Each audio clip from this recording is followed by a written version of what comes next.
Welcome agents! Today, we uncovered additional information about the GOI known as the Wandsman, such as their artifacts and their goals. Discovery and duty intersect, as an operative of the SCP Foundation is forced to use an anomaly to the point of losing its humanity. Item number SCP-5917. Containment class, safe. Disruption class, 3/connect. Risk class, 3/warning. Special containment procedures. SCP-5917-1 is to be contained in a standard anomalous corpse cryogenic chamber in Site-99 for its preservation.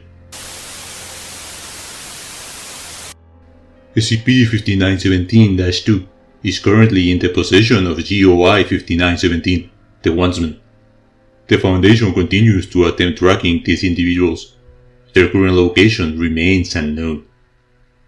Description: SCP-5917 is a collective designation for two items recovered from the Farallon's island. Both items are believed to be associated with GOI-5917. SCP-5917-1 is the cadaver of a previously unknown avian species. Collected evidence suggests it is the body of a being referred to as the 12th Wandsman of Kirator. SCP-5917-2 is a brown parchment scroll containing a non-anomalous cerebral scroll case. Attempts to unravel this scroll in its entirety have proven unsuccessful, and it consistently appears to have the exact same amount of unraveled parchment. Thus it is believed to have a functionally infinite length. All attempts to take samples of the scroll have failed, as it seems to be impossible to tear apart. The scroll appears to be some sort of map, containing a series of spirals with different labeled points appearing along them. The labels change on the native language spoken by the person holding it. Several of the labels correspond to known dimensions. The illustrations on the scroll induce a feeling of severe vertigo in the viewer. The use of a cognitohazardous supervisor partially nullifies the effects. Stating out loud the name of one of the labeled dimensions will transport the user to a random location within that dimension, always containing habitable conditions for the user's species. Individuals who have used the map multiple times claim that there are methods of teleporting to specific locations with the application of will. Prolonged use of SCP-5917-2 alters the user's physiology into a form similar of SCP-5917-1. Continuous usage also appears to cause the user to develop an understanding of multiple languages, including several that the Foundation does not have reference to in its linguistic databases. Documentation of these languages is still ongoing. Alterations caused by SCP-5917-2 increase with continued usage. Recovery Log 1-3-20.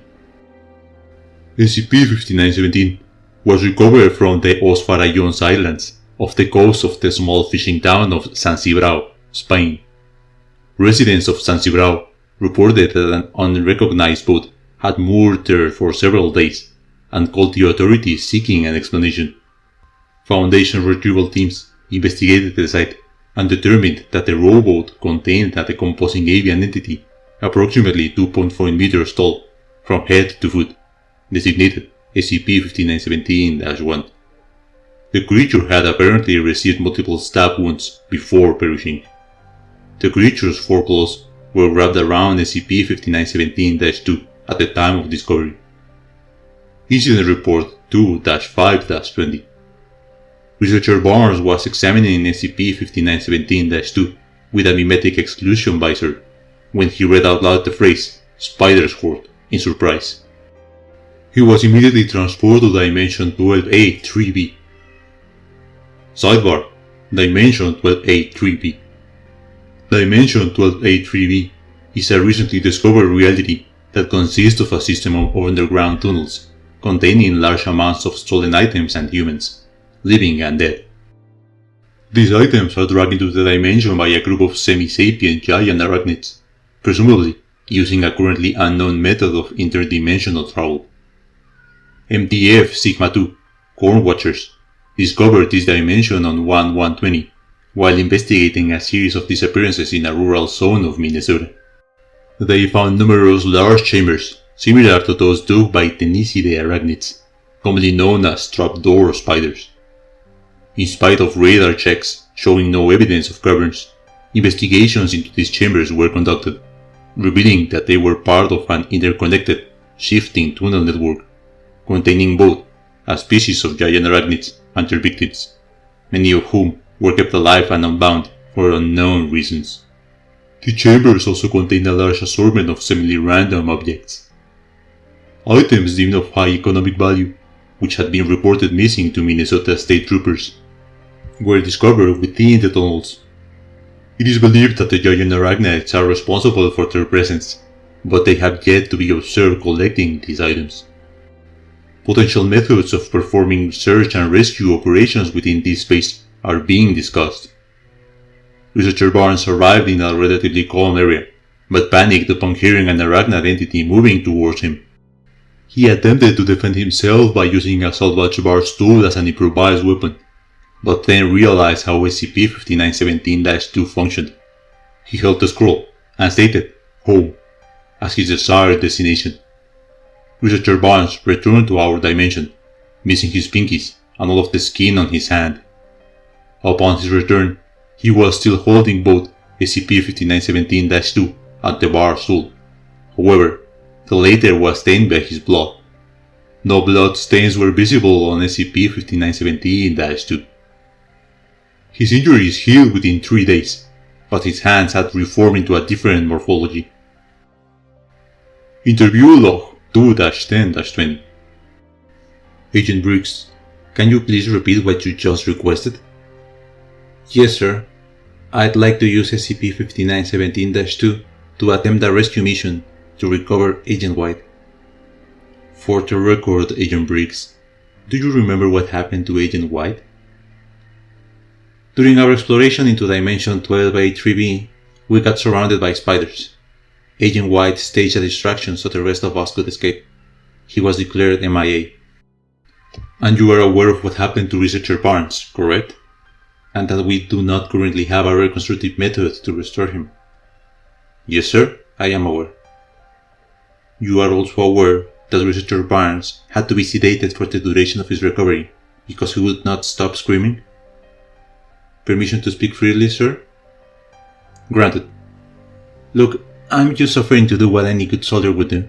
I'm no specialist. But the fact that Barnes pulled that chair out means I might be able to get Jerry out too. And I know Jerry would trade a hell of a lot more than his hands to save me. I don't think I could live with myself if I didn't at least try to find him. I'm not letting you do this without a full psychological evaluation. Thank you, sir. Rescue Operation After Action Report. Operation Codename Wayfinder. Commanding Officer Director Yusuke Nakamura. Field Lead Agent Roger Briggs. Agents recovered 0. Civilians recovered 6. Injuries sustained. Expected transmogrification. Psychological evaluation to 2020. You understand that you have no obligation to do what you're proposing. Agent Singh, with all due respect, Doc, Penny got her heart in the right place, but she's still green. More to the point, she's young and promising. It's better to send out an old hand like me than someone who's likely to be in charge of the whole MTF someday. Agent Briggs, you were wounded in action. You could retire from the Foundation right now, with full disability. I ain't dancing a jig about what happened, Doc. You know that well and good. But I'd hardly call myself disabled. Heck, my grouping at range is looking better than ever. That in and on itself could be cause for concern. Look, there's some survivors that have built a camp down there. They ain't pushovers, and they said they're keeping their eyes peeled for Agent White. The fact of the matter is, I'm the best chance Sherry's got of getting out of there. I can probably even save more civvies when I'm at it. I'm glad that your empathy has survived the experience, but do you think you can be objective in this mission? You have a personal stake. Agent Briggs let out a long breath, his clothes drumming against the interview table. If you all think it'd be better to send Penny, I'd get it. And more importantly, I'm a soldier to the core. I know how to follow orders. I've said my piece though. Very well. You do realize that we have no idea what repeated exposure to the map will do?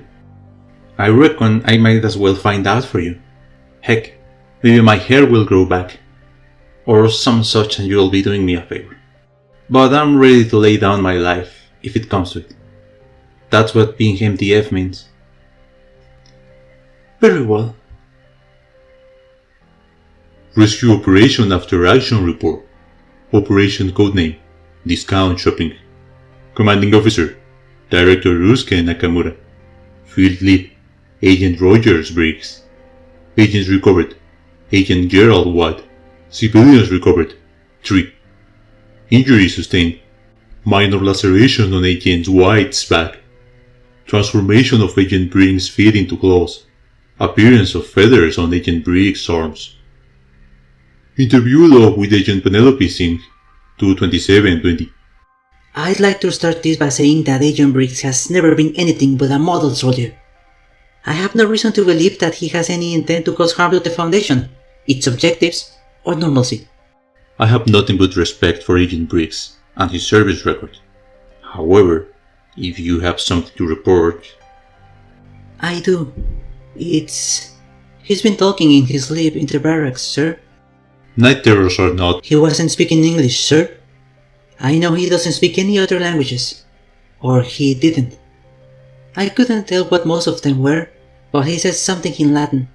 What did he say? Out of the unexplained comes nothing. I see.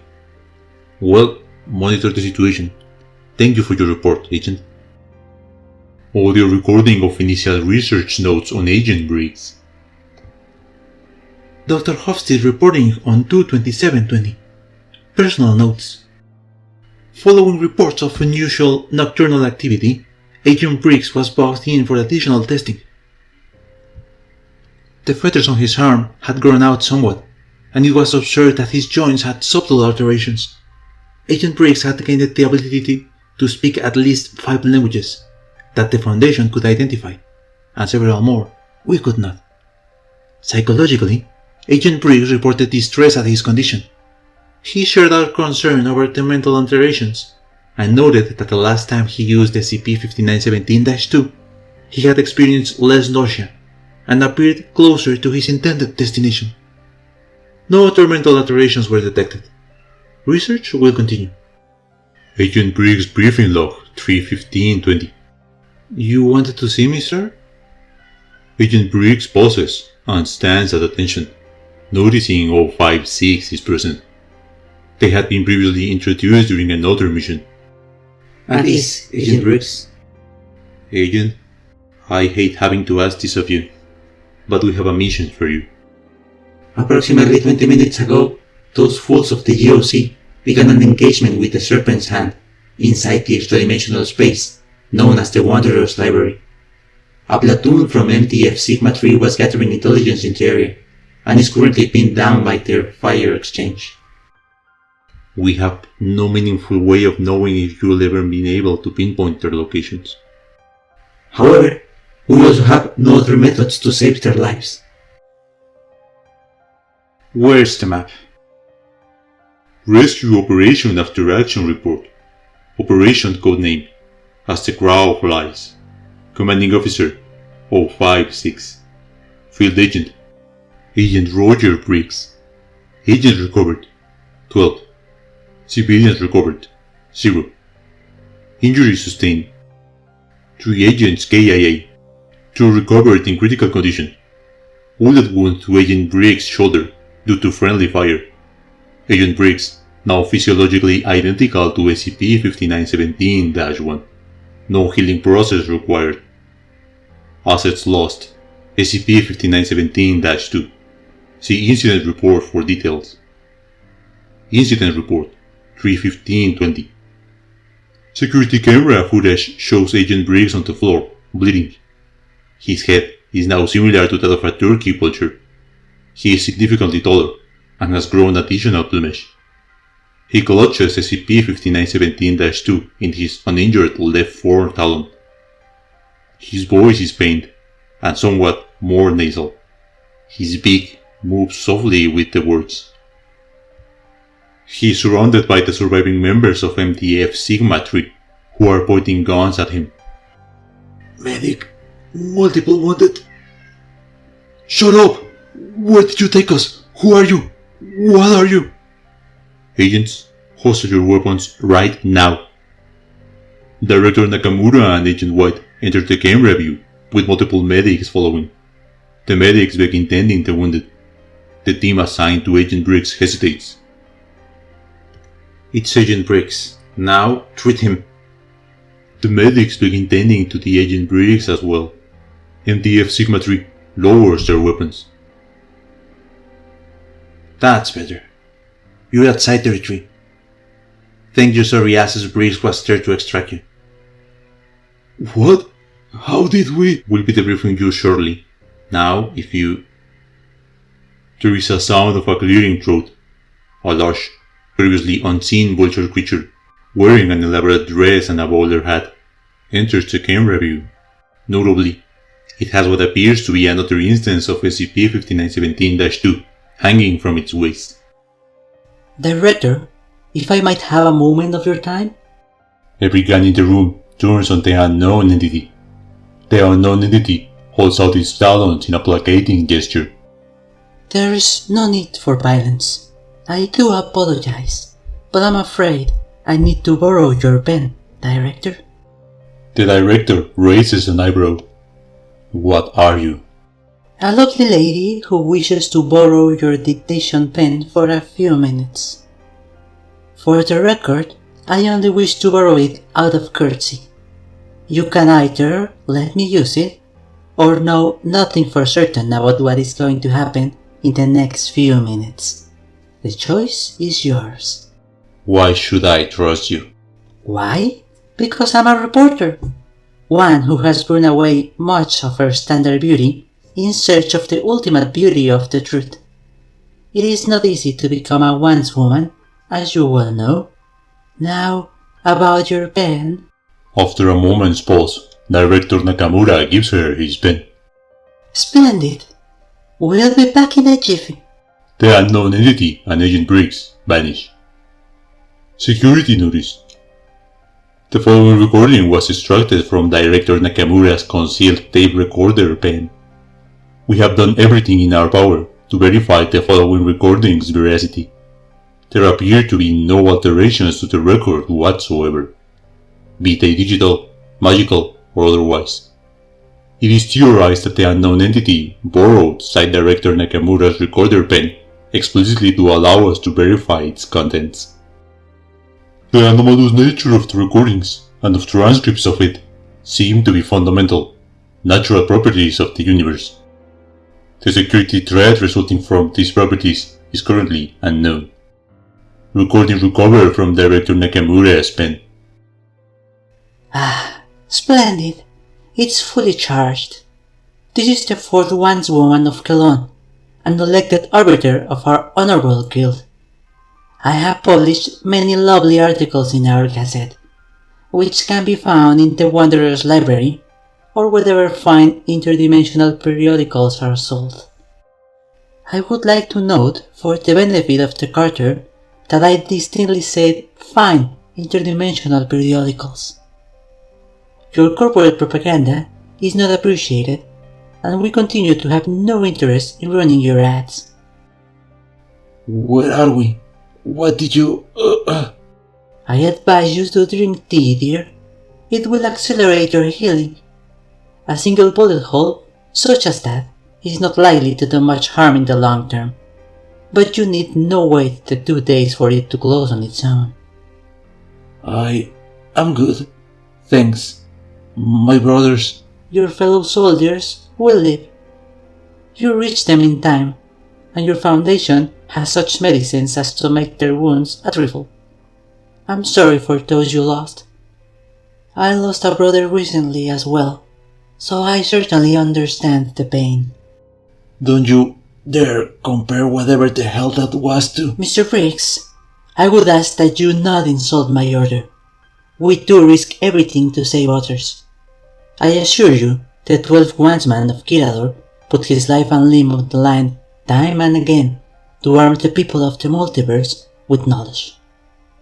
Many agents of the void fell to his talents, more still to his words. So, what was he doing in Spain? Asking the right questions now, aren't we? We'll make a scholar of all that is of you yet. Unfortunately, for that information, you'll have to wait for the Gazette's International Audit Edition in 37 years. It's not particularly relevant at the moment in any case. So, what is relevant, oh Miss High and Mighty? What is relevant to this conversation is that you currently wield my brother's map, and have more than proven yourself worthy of it. The question is, do you want it? I'm guessing that comes with some sort of obligations other than being a hideous vulture monster. I do object to characterizing us as hideous, dear. Beauty is in the eye of the beholder, and personally, I've grown rather fond of the non-standard beauty of a form that allows one to survive so much punishment in so many places. Still, you are not wrong. It does put distance between you and your fellow humans. That distance, and the pain of transformation, is the price you pay to demonstrate your resolve. My resolve? For what? To save lives and perspectives, so they may not be lost to the void. You've certainly proven yourself more than capable of the former, but your lack of devotion to the latter concerns me. My devotion to perspective? Indeed, what is your phrase? Amnesticization? What a mouthful for your poor transcribers. In any case, you had no objections whatsoever to the removal of the memories and perspectives of the civilian people you saved. That sort of thing would only be allowed in the most dire of circumstances by our organization. I swore myself to protect normalcy. Besides, those memories would have brought them nothing but pain. If you take nothing else from this conversation, know that painful memories have a value. They can provide you with great strength, once properly understood, and even bring you closer to those who suffer. I can understand that, but I stand by my convictions. I suppose you do. I might as well be trying to explain myself to a mechanite or one of the Nalka. Still, note that you have earned at least my respect. Perhaps, in a few millennia, you might reconsider. Shall I send you back to your director? I think that might be for the best. Very well. I shall keep your map safe. Will you be a dear and return the pen? Security notice. At this time, no formal containment procedures are deemed necessary for Agent Briggs. He is one of ours. End log. To lose one's humanity, without losing oneself entirely, is a rare and extraordinary task. Going against what many SCP operatives would do, Agent Briggs chose to face dire consequences in exchange to save lives. The SCP Foundation's negligence almost ended in tragedy when they sent a team to hostile territory, but acts of courage such as that displayed by one of their agents make me think that maybe there is hope for the Foundation. If only the Foundation's sense of duty was as strong as that displayed by their agent, who chose loyalty instead of curiosity at his own expense, the world would be a better place for everyone. You can help us explore additional entries of the SCP Foundation by suggesting anomalies in the comment section below. I am Virus Anonymous. We are the GOC, and you have been informed.